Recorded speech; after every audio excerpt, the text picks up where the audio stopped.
आदित्य ठाकरेंनी मनसेसोबतच्या युती संदर्भात सूचक वक्तव्य केलंय। महाराष्ट्र हितासाठी कोणताही पक्ष असो आम्ही एकत्र येण्यास तयार असल्याचं आदित्य ठाकरेंनी स्पष्ट केलंय। आमचं मन साफ असून कोणताही पक्ष कोणताही नेता आमच्यासोबत यायला तयार असेल तर आम्ही एकत्र लढू असं आदित्य ठाकरेंनी सांगितलंय।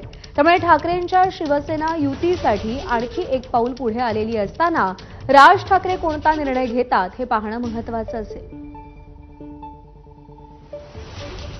बघा, पुढे म्हणजे आम्ही आमच्याकडून प्रतिसाद दिलेला आहे।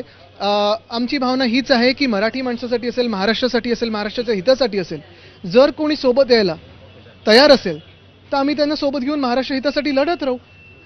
पहिली गोष्ट आपण ही पाहिली असेल, काल परवाकडे आमचे दीपेश म्हात्रे आणि त्यांनी तिकडचे राजू पाटीलजी या दोघांनी तर एकत्र आंदोलन केलेलं आहे। लोकांच्या मनात काय आहे हे आपल्याला माहिती आहे। आमचं मन साफ आहे।